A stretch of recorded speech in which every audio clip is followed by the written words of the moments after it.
America అధ్యక్షుడు ఏమంటున్నాడంటే, Hormuz జలసంధిని విడిపించడం మాకేం పెద్ద కష్టమేం కాదు. కానీ నేనొక్కడినే ఎందుకు అంత పోరాటం చేయాలి? ఎవడికైతే అవసరం వాళ్ళందరూ వచ్చి పోరాటం చేసుకోండి. నాకేం పెద్ద కష్టమేం కాదు. గతంలో ఎన్నడూ లేనంత భీకరంగా దాడి చేసి హార్మోజ్‌ను మేము హస్తగతం చేసుకోగలం. కానీ అమెరికా ఒంటరిగా అలా చేయాలని అనుకోవట్లేదు. హార్మోజ్‌పై ఆధారపడిన దేశాలన్నీ ఇప్పటికైనా ధైర్యం కూడదీసుకొని కలిసికట్టుగా రణరంగంలోకి దూకండి, హార్మోజ్‌ని చేజిక్కించుకోండి అని ట్రంప్ అయితే ఒక ప్రకటనలో తెలిపాడు. ఇప్పుడు ట్రంప్ ఇలా ఎందుకు మాట్లాడుతున్నాడంటే, నేనొక్కడినే ఎందుకు, అన్ని దేశాలు వచ్చి యుద్ధం చేయండి. అంటే నేను మాత్రం విడిపించేస్తే మీరేమొచ్చేసి మీ నౌకలు తీసుకొని వెళ్ళిపోతారా అంటున్నాడు. ఎవడు యుద్ధం చేయమన్నాడు?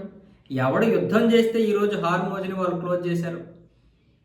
నువ్వే కదా చేసావు. నీ స్వార్థం కోసం చేసినటువంటి యుద్ధంలో ఇప్పుడు అందరం కలిసి ఇరికిపోయాం నీ ఒక్కడ స్వార్థం వల్ల.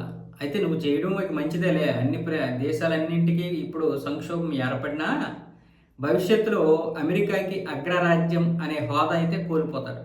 భవిష్యత్తులో అమెరికాకి అగ్రరాజ్యం అనే హోదా అయితే కోల్పోతుంది. ఖచ్చితంగా అమెరికాకి ఆ హోదా ఉండదు. సూపర్ పవర్ అనే ఇది కూడా ఉండదు. ఎలాగో చైనా ఇప్పుడు ఎదిగిపోయింది, భారత్ కూడా త్వరలో ఎదుగుతుంది, రష్యా కూడా దాన్ని దాకడం లేదు. అంతెందుకు, నాటో దేశాలు, సొంత నాటో దేశాలు, యూరప్ దేశాలు కూడా పట్టించుకోవడం లేదు అమెరికాకి. కాబట్టి వాడు ఇలాగ మాట్లాడటమే కరెక్ట్. ట్రంప్ గాడు ఎలాంటి అహంకారపూరిత మాట్లాడుతున్నాడో మీరు విన్నారు కదా. ఇలాంటి అహంకారమైనటువంటి మాటలు మాట్లాడితేనే రేపు పొద్దున్న అన్ని దేశాలకి మండుతుంది. అన్ని దేశాలు కూడా వాడిని పక్కన పెడతాయి, ఏకాకిం చేస్తాయి. అందరం కలిసి వీడి మీద సుంకాలు విధించాలి. ఆ తర్వాత అమెరికా వాడు ఎక్కడ అమ్ముకుంటాడో చూద్దాం.